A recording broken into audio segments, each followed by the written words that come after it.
You don't even like sports. Welcome to You Don't Even Like Sports, a podcast about sports, for people who don't like sports. With your hosts, Adam Todd Brown, and Jeff May.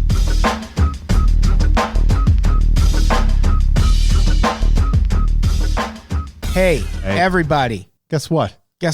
You don't even like sports. You don't even like sports. You don't even like sports. Why are you listening to this podcast? You don't even like sports. You have no reason to listen to this. You don't even like sports. Winter just walked out of the room. You know why? She doesn't even like sports. sports. Hey, I'm Adam. And I'm Jeff. We like sports. We kind of like sports, yeah. Kinda. Sometimes. Yeah, sometimes we dabble. Not all sports. Not every sport. No. Certainly not all sport. The carbonated Gatorade from the 90s. Oh. Did you fuck with Lucozade, though? No. I tried it. It was awful. But that doesn't matter. No, who cares? We're talking about sports, but barely. But you don't even like sports. You don't even like sports, so I don't know why you're here. This is the umbrella. This is an umbrella show. Is the best way to describe You Don't Even Like Sports, because it's a series that's comprised of mini-series. Right. Like Fargo. Right. Each season is going to be about a different athlete or team or... Any event? It can be anything, but it's stuff that we have decided is interesting. Think of it as like if 30 for 30 was made by people that aren't nerds. Right. That are complete fucking nerds. Yeah. People who like to cuss. People that are cool. Tell jokes. People that are cool, like me and Jeff. Fun, cool people, not like, I'm a writer for the Tribune. Oh, sports. I'm Chuck Klosterman. I like Bo Jackson. Ooh, basketball. We are talking about basketball. We are. This season, we are talking about, it seems almost like we're talking about basketball adjacent. Yeah. That was kind of how Jose Canseco was also. Yeah, it was, in theory, a podcast about baseball. But mostly about cars. Yeah, mostly about cars and road beef. Mostly about cars and Madonna, which there's going to be some intersecting here for this season. Yeah. There will be some familiar tones for sure. We have some recurring characters. A guest star, so to speak. That's going to be the thread. We need to have that thread through the whole series. The point of this is yes, we're talking about sports, but we intend to present it in a way that even if you don't like sports, because you don't even like sports, you'll still like this podcast. Yeah. And we wouldn't steer you wrong. We've been brainstorming our seasons, and this was unanimously what we decided to be our second season. We were like banding stuff out, and then either you or me, I forget who said. I texted you and said Dennis Rodman. Yes, there it is. But the name is Dennis Rodman. Yeah, and that's who we're talking about. And man, I'm excited about this. He is a real interesting cat, and there is so much weird, silly shit going on. He is one of the few characters in any of these types of podcasts I've done who has a legitimately interesting childhood. Horrific. Yeah, like it's bad. I mean, not horrific, but not great. Yeah, you're not going to get a lot of that out of baseball players. Yeah. It's usually like, my parents took me to baseball a lot. Yeah. Unless or Jose Canseco. My dad never said I was cool. Well, you're not. Yeah, you're not. You're a big doofus. He's pretty cool. But Dennis Rodman has an astoundingly interesting childhood. I realized as I was walking over here that he's essentially the Jose Canseco of basketball. Oh yeah, absolutely. Like to a way that it's almost out where it's almost like, pardon the pun, a curveball, because I was expecting like, oh, we're going to do a different style of person. Then I thought about it, I was like, no, this guy's kind of Jose Canseco. This guy is broken. Oh yeah, for sure. But before we dive into his early days, which his trajectory as an athlete, it's insane, is really strange. Talk about a late bloomer. Yeah. But before we get into all of that, like, we should tell people a little bit about who Dennis Rodman is. Yes, if you don't know.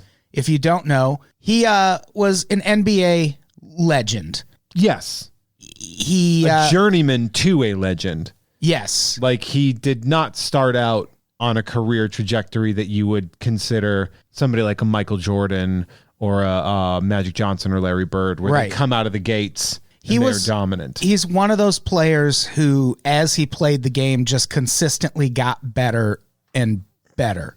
Yeah, a student of the sport. To the point where by the time he's playing for the Chicago Bulls, despite very little offensive output, he is one of the integral members of that team. He's one of the greatest defenders in basketball And rebounders. Yeah, like He won 7 straight rebounding titles at one point. and his height, he's what, 6'9"? Yeah. It's like he's nice. Nice. But he's not, that's not dominant rebounder number. No, That's there like- are that's taller why- people. That's in why the like NBA. him and Ben Wallace are fascinating because they're kind of tall, but they shouldn't be beating out a lot of people for rebounds. They're just so dominant under the hoop. Yeah. Yeah, and so strong. Yeah. So Dennis Rodman, he was a basketball player. He played on 3 of those Chicago Bulls championship teams. Pistons, Bulls, and then did he go straight to the Lakers? He went Pistons, Spurs, Bulls, That's right. and then I think Mavericks, Lakers, or Lakers, Mavericks. I mean, It's one of those two. I'm into that. Yeah. But he also famously showed up to promote one of his books wearing a wedding dress, dress, yeah. when he married himself in public. He dated Madonna for a while. He is, in a lot of ways, the Jose Canseco of basketball. Pistons, Spurs, Bulls, Lakers, Mavs, and then the Long Beach Jam, the Fuerza Regia, the Orange County Crush, the Tijuana Dragons, Oh, no. the Torpin Pojat, the Tijuana Dragons again, and the Brighton Bears. Because then it seemed like he would have wanted to retire in Tijuana with the Dragons. Tijuana seems like the team that should have. He requested for his Hall of Fame. Yeah. Can you put me in a Dragons jersey? Tijuana Dragons. Put me in a Tijuana Dragons jersey. It's like the Rodman bust. It's got like a sombrero side, like kind of tilted, and he's cigarette hanging out of his mouth. Yeah, he was kind of there have always been really flamboyant athletes throughout history. Yeah. But Dennis Rodman kind of set a new standard for it. He's the epitome of the 90s when you think Kinda, about yeah. it. Like he really sort of brings that aesthetic. A lot of people, it's funny because the NBA, African American players are often told to sort of be on their best behavior because, you know, the NBA is concerned that white America is not going to like a bunch of Muhammad Ali people walking around saying whatever, which is why, you know, look at an interview with Michael Jordan or Scottie Pippen or Magic Johnson. There's not a lot of behavior that you'd be like, ooh, this guy, like NBA athletes did not visibly misbehave. Right. And one interesting thing about Rodman, maybe this will rope people in early, he did a lot of dressing up in women's clothes, wearing makeup. There's a story we'll get to in a later episode about how the one teammate he actually liked in San Antonio was the one guy who wasn't weirded out when he took him to a gay bar. So he was pushing those kind of boundaries in the 90s in sports. In Texas. Way before anyone else was. I mean, he knew at some point in time you have to decide, you know, can I own this? It becomes marketable now. Like he becomes marketable. He becomes like in wrestling, there was the Gold Dust character. You remember? Or like Gorgeous George back in the 50s and 60s, like these characters that sort of take the flamboyance and they sort of learn to roll with it and market it. And Dennis Even Rodman, Ric Flair. Ric Flair, yeah. He was the flywheeling, whatever the thing. He had sex with Halle Berry. Yeah, he did. And she's like, nuh-uh. And he's like, yeah. Come on. Dennis Rodman to me is a fascinating character because he's done a lot of stuff. Like he's very accomplished in his career. Yeah. He's put up numbers. He dragged himself tooth and nail. Well, other people helped drag him up, but yeah, you know, he wasn't anything. Yeah. And it's sort of unfair to call him the Jose Canseco of course, basketball. Yeah. I mean that in a personality way, but on the court, Dennis Rodman was incomparable. And there's never been any suggestion that he used performance enhancing drugs. He worked. Yeah. I feel like in the NBA, it's probably less prevalent, I guess. Yeah. He was probably on ecstasy. Performance enhancing drugs is just being 7 feet tall. Yeah. That helps. It's not going to help you in the majors, you know? So let's dig into a little bit of Dennis Rodman's early days. Yeah. Yeah? Well, I mean, you can't really hit Dennis. You have to go to the source first. Right. And that would be Philander Rodman. What a name. What a fucking name. And I should mention a lot of what we're talking about in this episode comes from a book called No Bull that was written by a sports writer named Dan Bickley in 1997. And I picked this. Dennis Rodman wrote a book around this time also. Bad as I Want to Be.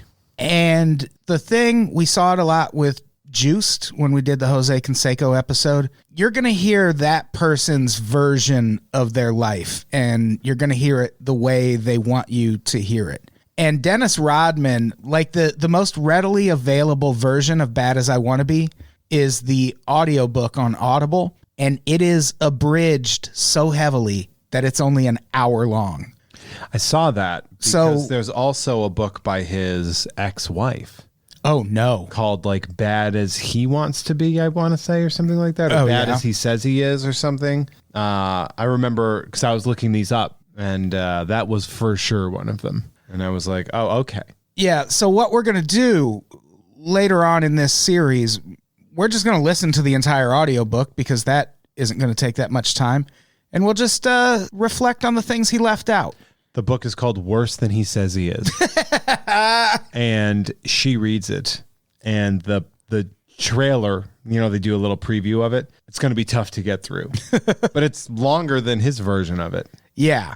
In the if you read the comments, the argument most people make is that this is a very whitewashed version of the book. And that's why I want to listen to that version. I want to hear what Dennis Rodman, even after all these years, still isn't really comfortable telling people. But that's for a later episode. For another day. Yeah, let's talk about Philander Rodman. Philanderer Rodman. What a name for a guy who, according to Dennis Rodman's account, fathered 47 children. It's like Ramses, for Christ's sake. Yeah, and Dennis Rodman would always tell people he was the oldest of 47. But Philander left the family when Dennis was 3.5 years old. He was apparently in the Air Force. He was going for training, yeah. Some way, and he went for training. And mom, at the time, Shirley Rodman, decides as soon as he leaves that she's going to pack up Dennis, Deborah, and Kim, the entire family. Get the fuck out of there. Get the fuck out of there. And move to Texas. And move to Texas from New Jersey. It'll be hard to find. Yeah, exactly. And she did this with not a lot of resources. Yes. She kind of flew in just being like, I got to get the hell out of here. Right. And it was because she had married Philander 5 years earlier, and he immediately starts living up to his name and just having affair after affair, doing a lot of philandering. Real rod man, if you know what I mean. What do you mean? Like he uses his penis as his like, dick, which is a rod. Oh, He's a man of the rod. Yeah, this is like a superhero name for him. It is. Philandering Rod Man. And he, at last check, I believe is still alive, lives in the Philippines, owns a restaurant. And there was, for the longest time, lives in North Korea. Weird. Peculiar. There was, for a long time, there was a rumor that started by Dennis Rodman that Philander Rodman had 47 kids and that Dennis was the oldest. But the truth is, Jeff, it's more like 28 kids. That's it. That's all. By 16 different women. Those are good numbers. Math works out. I mean, he's 2 babies per lady. I was like, he's sticking around for more than one for a lot of them. It's impressive. What if it's just it's just 20? I don't know. It's the like numbers don't work. It's like 26 with one other woman, and then and 2, and then just the other ladies just brought the average down. They share a kid. So that rumor in particular, not necessarily true, but who are we to say? That's also like a 47, more like a 29. Like, that's not also fucking insane. Yeah, 29 is also a whole lot of damn kids. But either way, Shirley left after 5 years of him presumably already fathering other kids. Surely she did. Don't call me Shirley. At various times, she held down as many as 4 jobs to try and keep everything together. Yeah, because he had two sisters. Yeah, 2 sisters. So there's 4 of them in the house. And on the one hand, that's great. You want to have enough money to keep your household running, but it also leaves you without a lot of time to pay attention to your kids. This is often is the case with a lot of people. And it's not a minor thing. Like, it's not abuse, but it's neglect. But it's also kind of necessary neglect. They're latchkey kids. Yeah.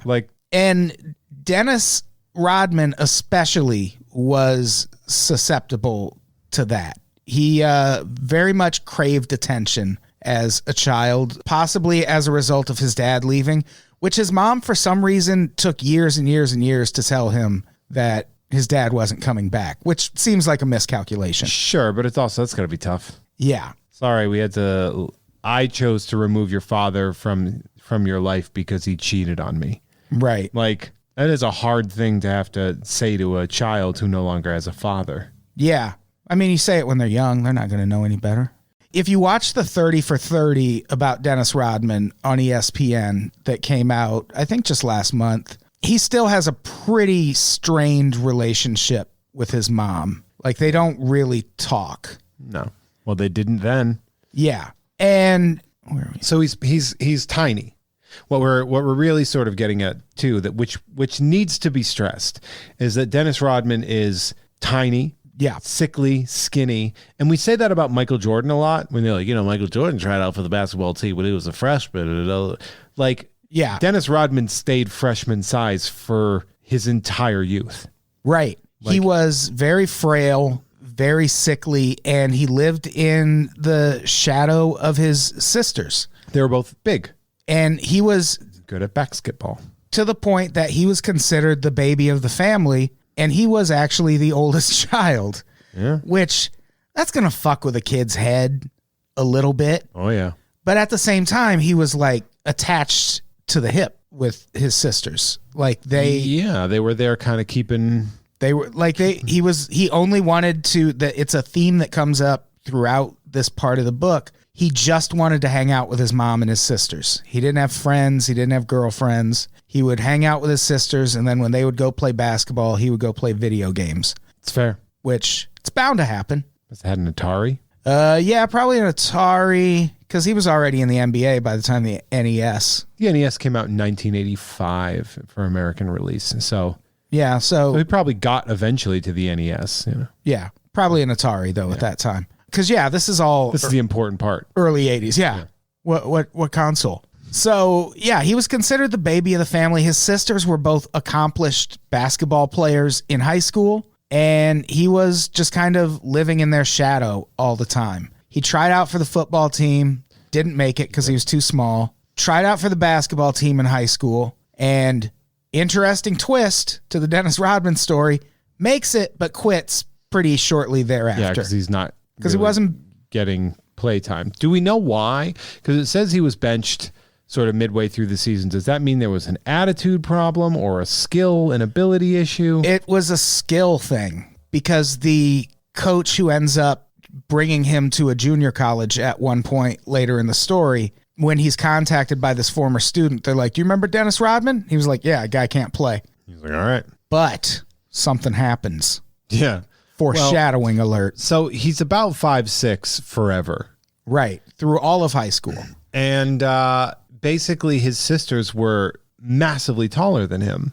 And which is certainly foreshadowing, because, girls tend to mature faster than boys into women and men. But he just thinks he's going to be tiny forever. Right. He thinks he's going to be tiny forever. This is a quote from his mom. "The poor little thing. He was only about 5'6" for the longest time. The girls, they just shot up past him. We didn't try to make him feel like a weakling, but he just got overwhelmed." So this is a pretty contentious point in his childhood. To try and kind of pull him out of his shell and get him a male figure in his life, his mom signs him up for the Big Brothers program. And Dennis Rodman later on in the 90s is doing this interview with The Advocate, which is a gay and lesbian major gay news, publication. like the biggest possibly. Yes. And he's doing this interview, and he basically says that he maybe was raped or molested by a man in his teens. An unclear memory of it. Right. And this is where it's very muddled and very gray. And one of the things to sort of be noted is the 80s was a very big time for sort of suspecting everybody of child abuse. It was really the push of stranger danger. And there was a lot of people that had never touched a child in their lives were being put in prison, were losing their jobs, because a lot of times there would be questions. People would be questioning kids, and they would be leading questions. Right. And they would literally plant memories into kids' heads through suggestion of molestation and things like that. And I mean, I've read up on countless stories where like whole daycare centers and families were put in jail and incarcerated. Yeah, it was called the Satanic Panic. Yeah, it's like a whole ass thing, man. Yeah, the same people who pushed the Satanic Panic in the 80s are the same ones who started pushing shaken baby syndrome in the 90s, which is also a myth. Yeah. So when one woman does it, it's not a big deal. Yeah, well, let her do it. Yeah. Yeah, well, it's was it Louise? Almost never happens. What was her name? Like the shaken baby syndrome is a whole other podcast in and of itself. Yeah. Welcome to that'll be shaken baby cast. I would do it. Shake, shake, shake. That subject deserves its own podcast for sure. But so this is a quote from Dennis Rodman from that Advocate interview. I thought guys would make fun of me. So I was hanging around my mother and sisters, and I felt like I was a girl. And for some reason, I keep flashing back and thinking that I had sex with a man when I was young. Yeah, I think that I've had sex with a man. It keeps coming back to me. And he later on suggests also that he had sex with a man not on his terms. So, like, he was maybe raped. It's an interesting maybe. It is, especially when you take into account the big brother that shows up, because I mentioned he and his mom have a strained relationship, and it could be something to do with responses like this. This is how she responded when it was suggested, when she learned about what Dennis Rodman said in The Advocate. He does know how to make money, doesn't he? As far as my mind can take me, I never had a man in the house after his father left us. It just wasn't my style. The only man around was Mr. Haynes, who was only allowed to come during daylight hours. He was a decent man. He never would have done that. Yeah, that's not proof that it didn't happen. Yeah, that's not a great reply, Mom. Yeah. And I feel like that is probably kind of indicative of how that relationship works. And the thing is, I've known Dennis Rodmans. I just haven't ever known any who went on to be Dennis Rodman. Yeah. None of them were 6'9"? I've known a lot of shiftless layabouts who never leave their mom's house. And that's what Dennis Rodman was in his early years. I mean, it was interesting because most people in the NBA were like, I went to college for 2 years or a year. I fucked around. I took ballroom dancing, and then I got drafted. Right. You know, people that make it to the NBA don't, like, how often do you see a 4-year Yeah, it's very, very rare. You know? As it should be. Yeah, fucking grab that bag. Like, you shouldn't. Fuck the NCAA for one. Yeah. Don't let them make, what are you going to get a degree in fucking ballroom dancing and chorus? Look how shitty things turned out for LeBron and Kobe coming straight from high school. Right. Like, just let people go back to that. And yeah, the thing is, he leaves high school and he hasn't been playing basketball for most of that time. And upon leaving high school, he takes a job as the overnight janitor at the Dallas-Fort Worth airport. He's just a custodian in the DF Dubs. Yeah. And while he worked a few odd jobs before that. So right around the time he takes that job, his sisters both get basketball scholarships to really good schools. Yeah. One goes to Stephen F. Austin, one goes to Louisiana Tech. And Dennis, on the other hand, is just living at home, working as an overnight janitor at DFW. And at that point, he assumed that was going to be his life. That's a good job. Forever. It's not a bad job. Is overnight janitor at DFW, which, yeah, it could be worse. Hey, man, custodian money? Yeah. I wouldn't say no to it. Well, he was making $6.50 an hour, but I imagine that was a lot more in the 80s. Yeah, man. That's when wages were still rising. It was also probably benefits. Yeah. It's like a full-time job. Right. Except he fucked it up. This is a quote from his mom again. He was 18 and he had never dated a girl in his life. I don't know if it was my influence or the girls, but he just wasn't growing up. Grow up, Dennis. And this becomes a kind of a theme for him where he'll get an opportunity, like in this case, he gets a job at least, and immediately kind of self-sabotages things. And I feel like some of it has to do with losing his dad and growing up for years thinking, well, dad's coming back. And then finally that all comes crashing down and you find out he's not. And you combine that with not having a solid role model to teach you that right and wrong. Yeah. Yeah. Like I lost my dad early, but not that early. And but even I, for a lot of years just had this feeling that well, if something good happens, something's going to go wrong. Yeah. Like if I were to win the lottery, I would find out the lottery will die. 500,000 other people pick the same numbers and we all get $15 or something like that. And I would carry that kind of attitude around with me. And I sort of feel like that's what's happening with Dennis Rodman, where he's getting these opportunities early in his life, but he's so broken from his childhood that he can't accept that a good thing is happening. Yeah. And you see that with the airport job where 5 days into his job at the get airport, a full weekend, he decides to commit a crime. Commit some larceny. A little bit of larceny. Because you know where you should rob? Somewhere in an airport. In an airport where no you cameras. Work. Yeah. Who had cameras, in airports? Did cameras even exist in the 80s? I was like, just get a job at a bank. Yeah. Just carry money out with you. Yeah. This is fine. We can see this. And he pulled this off in a very movie-like fashion. Basically, at one point, he shows up at home with a watch for his mom. And because his mom is all detached and aloof and shit, she never at any point is like, where'd you get the money for this? She's just like, thank you. Job. And drops it in her pocket. But I mean, there's a part of it too where to be fair, if someone gives you a gift, the immediate question shouldn't be, how could you afford this? Yeah. Because maybe they're regifting something. Yeah. Maybe they saved up for it. Or maybe they stole it from the airport. Or maybe they stole it with a fucking Looney Tunes ass stick. And that's what she finds out. At one point, a couple weeks later, 2 detectives show up at the front door looking for Dennis. Big magnifying glasses, pipes. And he gets arrested for stealing these watches. And basically, the way he did it, everyone knows when I say the front of this gift shop where he stole these things from. I have the name in here because I know it's very important. But they have the gate that comes down, like the mall. It's just like a lattice when you're walking around the mall when it's closed.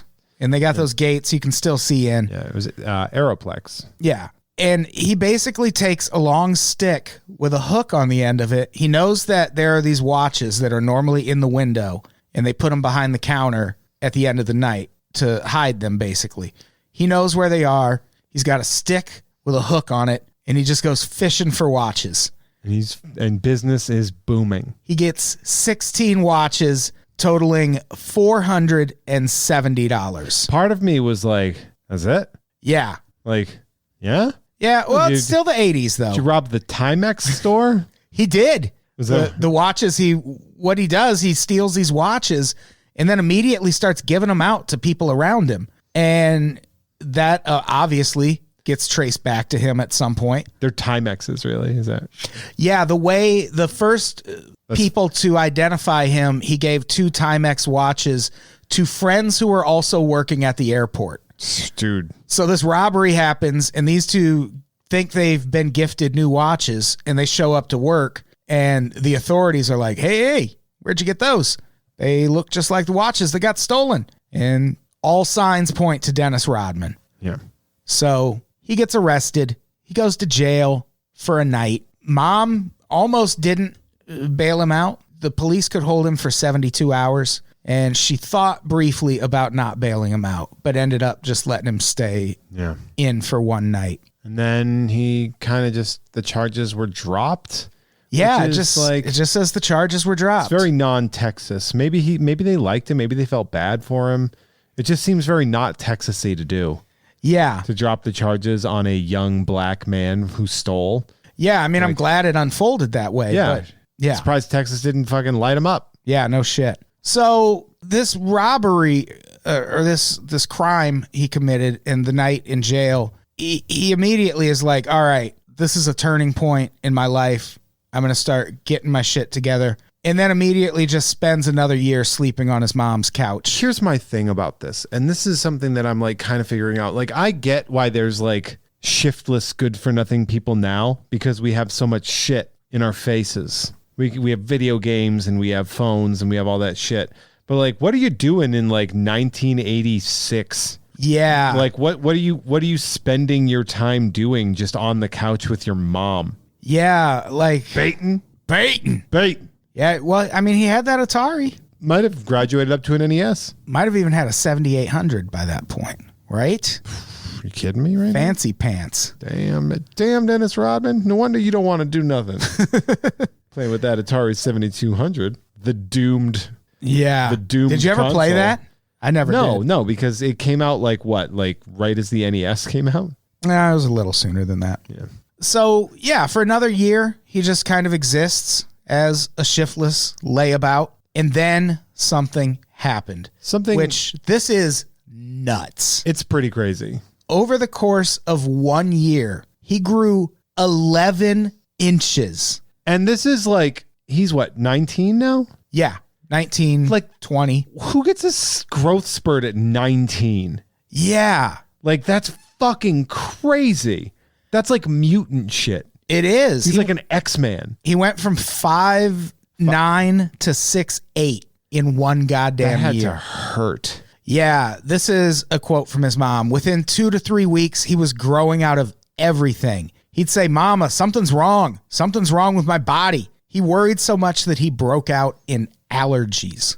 I grew about 6 inches over the course of a summer. That's a lot too. Yeah, that was a lot. I don't remember ever having growing pains. Yeah, like God, 11 inches. That's almost an inch a month. That's gotta hurt. Yeah, Jesus. Nuts. But like, imagine that. Like, what a fucking.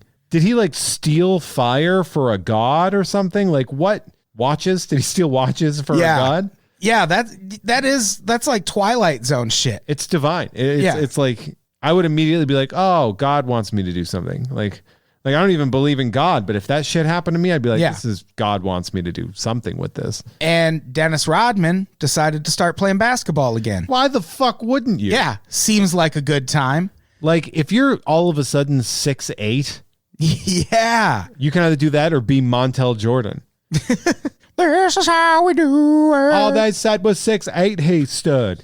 Montel Jordan should have gotten into basketball, if I can be 100% honest. I bet he played some basketball. Yeah, but you know. He just probably wasn't good at it. Yeah. Because he was too busy making This Is How We Do It. I didn't Great like that song. I didn't like that song. Well, sorry. 50 million Elvis fans can't be wrong, bro.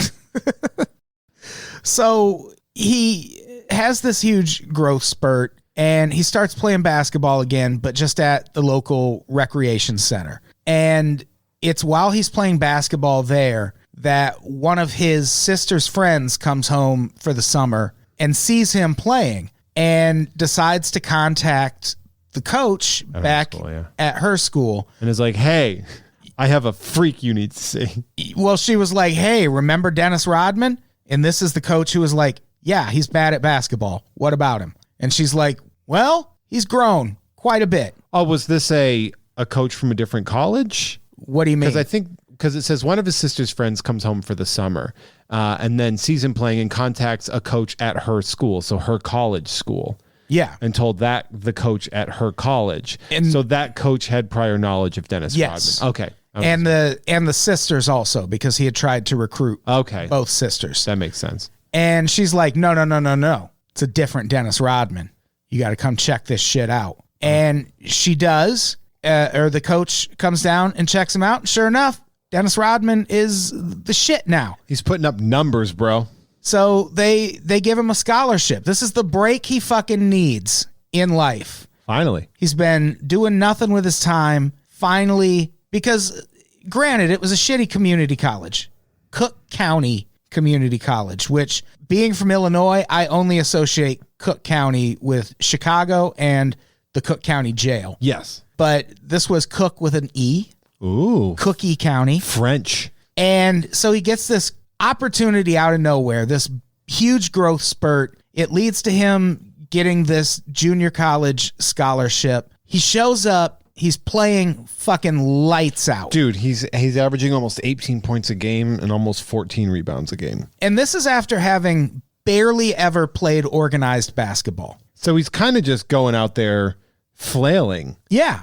Being 6'8". And being really like, good. Oh, I can just do this? Yeah. But also he just had that one thing they talk about in relation to Dennis Rodman. He's a maniac everywhere else mostly. But once he's in practice, he's really tuned in. He's really hyper-focused. And he's smarter than... It's like we said, he's a student of the game. He's very smart. Honestly, some of the most lazy people in the world are the smartest. Right. They can convince themselves not to do stuff. Yeah, absolutely. And Dennis Rodman seemed like he was that way. You'd get him in practice and he could pick up an offense really quick. He just picked up basketball in general really quick, but didn't like doing anything else, including going to classes. So even though he had the bare minimum classes needed, and this was a big opportunity because what usually happens for players like this, if you show out in junior college, a Division I school will come pick you up. Yeah. And you go play there for George Mason or something. And then you fucking go to the NBA. But he gets to this junior college and because of his grades cannot stay there more than a semester. And that's why he only plays 16 games. And with that, he loses his scholarship and he's back to living on his mom's couch for a while. She kicked his ass out. She kicked him out because he couldn't hold down a job, couldn't take advantage of an opportunity. Yeah, man. What are you gonna do? You gotta kick him out of the nest, make him fly. And but he didn't really have to do anything to fly because he's more of a glider than a fly. Yeah. He ends up getting another huge break. Of course. Because while he was playing at Cook County, this recruiter for Southeastern Oklahoma State University named Lon Reisman had attended one of these Cook County games and was so impressed with Dennis Rodman, he was like, we're never going to get him. Yeah, he's just going to be gone. Yeah, he's going to be going to a Division I school very soon, and a college like us, we have no chance. They're what's called an NAIA school, so they're not even NCAA, and a school like that relies on players like Dennis Rodman It's a last chance you. Yeah, who've blown all their opportunities, and if they can maybe get them a little bit on the straight and narrow again, they could take them to a school like this, where then you hopefully progress to a bigger school, or hopefully to the NBA from here. And he attends this game and is like, I have no chance at Dennis Rodman, but comes back a few months later, and there's these two other players he had been trying to recruit. And while he's at this game to watch them, he's like, where's Dennis Rodman? What happened to him? And people are like, he flunked out. Yeah, he's a stupid son of a bitch, and he failed out. Yeah, he did bad things. He did bad. He's a naughty boy. He's a bad boy. Naughty. Dennis Rodman, you little naughty beast. Naughty minx. Naughty little minx. So Lon Reisman is like, oh shit. Gotta find that guy. I guess we can get Dennis Rodman now. And he tries calling the Cook County Registrar's office. And the first time he gets through, he gets an actual employee, and they're like, no. That's not how this works. Yeah, we can't just give you Dennis Rodman's phone number. But then he tries again a week later and gets a student employee on the phone. So he decides to apply the pressure. And this is what he said on that phone call. Ma'am, this is an emergency. I need Dennis Rodman's phone number. I'm not asking for his transcript. Ma'am, this is an emergency. And I'm a friend of the family's. I have to find him. We're talking about this kid's life. This is a life or death situation. This is very important. And here's the thing, it kind of was. And she got fired. Yeah, she gave out the phone number, and she's probably since been fired. Yeah, Dennis Rodman sued her for millions. Yeah, for doing that. Yeah. That's his information. He always knew how to make money. Exactly. Mom was right. But yeah. Isn't it funny to be like, he always knew how to make money? It's like, does he? Yeah, he seems pretty broke. He seemed like he kept not doing that. Yeah. Seemed like he kept squandering money and having to wrestle Karl Malone and things of the like. Man, we're gonna do some bone con about that. Yeah, we are. So he gets the phone number. He calls Shirley, and Shirley is able to persuade Dennis to do this meeting only on the grounds that he gets to come back and live at home. Yeah, it's like a barter. They barter it. Right. Like you can you can come home, but you have to go to this meeting. And then on the day of the meeting, he fucking won't go. He stays in He bed. refused to get out of bed. What an asshole. Like it's really. And it's a huge opportunity. And so I kind of understand the frustration his mom had with him. Yes. During this period in his life. Ya? If I was her, I would have been like, I'm going to go get a Switch and fucking whip the shit out of you while you're in bed. But by the end of the trip, he ends up. Reisman's like, would you like to come into my car and cross state lines with me? He does finally come out of the bedroom. There's a fun quote in the book from Lon Reisman where he was like, didn't matter to me. He was going to come out sometime and I was going to stay there. I mean, good job, Lon. Yeah. Yeah. It's a second opportunity. When you just fell into his fucking lap. I mean, he watched this kid with raw ability, like, and saw this as a chance to obviously improve the visibility of his program, but also to save a life. Yeah. And Dennis Rodman would be probably dead. Oh, almost certainly. If it wasn't for this guy. Yeah. Like this guy specifically did, like when you said, yeah, it kind of was life or death. Like I 100% agree with you because he would have gotten into drugs or been shot. Oh yeah, definitely. Like 100%. He was, and even this, he still goes down that path. So without this. Yeah. There are some people you could just tell. Yeah. And shout out to my brother. One of the things Lon Reisman mentions in this part of the book is that he just got the sense that Dennis Rodman needed a father figure or just any kind of George Michael. Exactly. He needed a Wham album. I will be your father. That's such a banger. Man. Really that good should song. be the theme to this. It should be. Can we get father figure? Probably. What's George Michael going to do? Yeah. Haunt us about it? Yeah, he's dead. Stay alive. What's wrong with you? What? I said, stay alive, man. What's wrong with you? Yeah, what a fucking idiot. Get your shit together, man. You had all those more years to live. Yeah, you had all this extra time and you were like, I'm done. Yeah, Prince too. Like, come on, dude.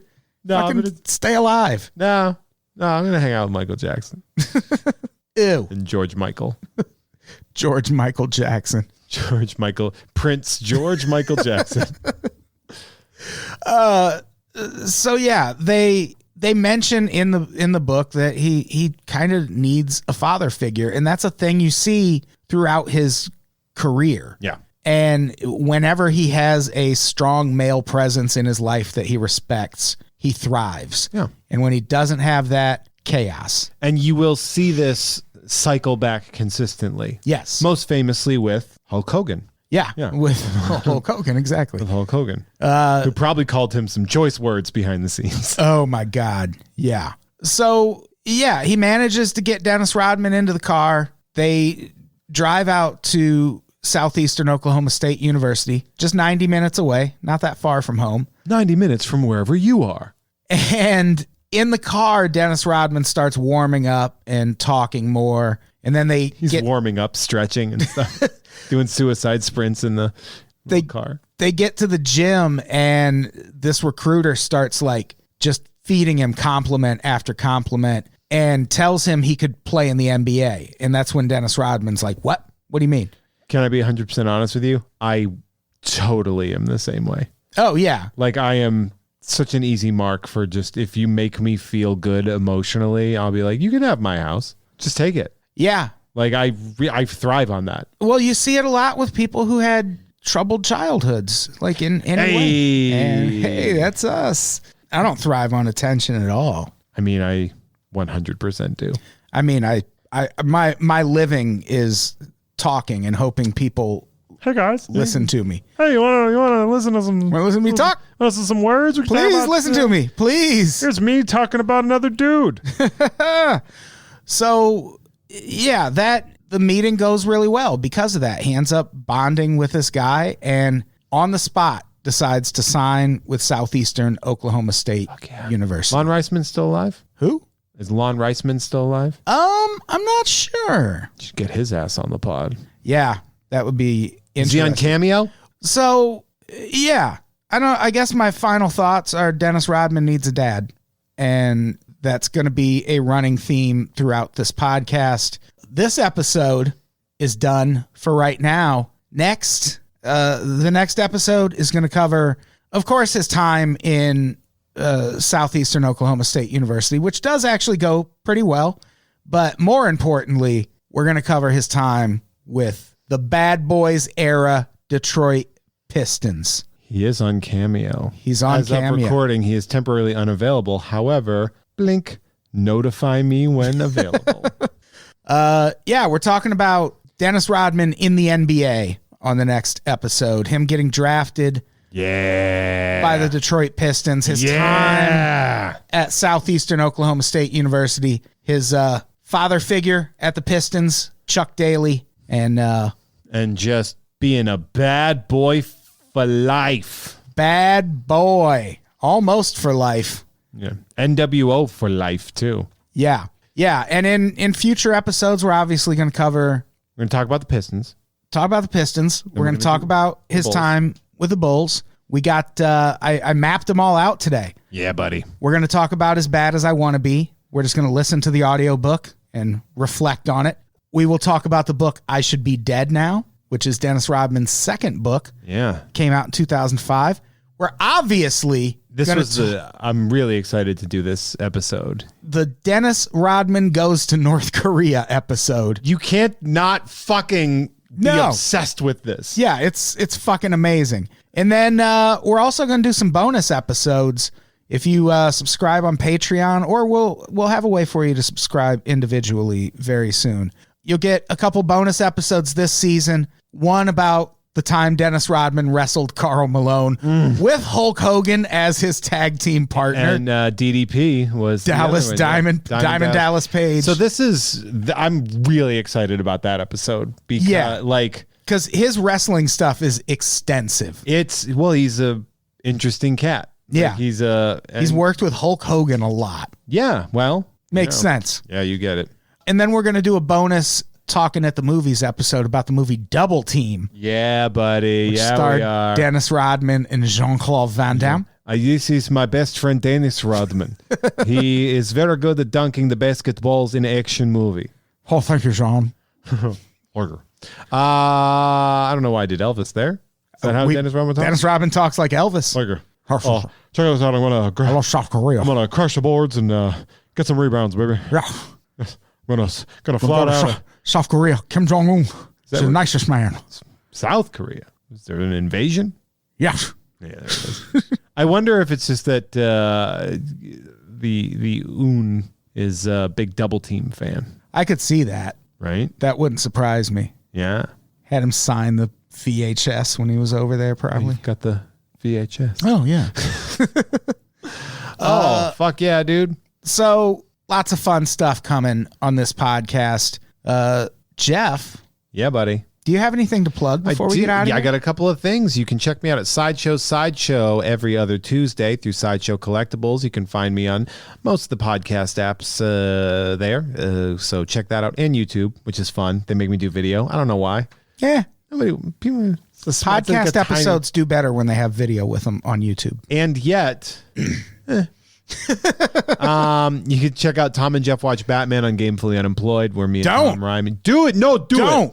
I watched my least favorite episode, or my least favorite movie that I watched. It was this movie called Hush, and it was so infuriating. I was so mad about it. Batman Hush. Oh, I thought you meant the fucking Netflix movie Hush, and we were gonna fight. I mean, I'll fight you anyway. It's a piece of shit. Yeah, I'll fuck you up, bitch. Obviously here and Mint on Card is the second Friday of every month at Blast from the Past on beautiful Magnolia in Burbank, California. So you're going to want to check that shit out. Is that everything?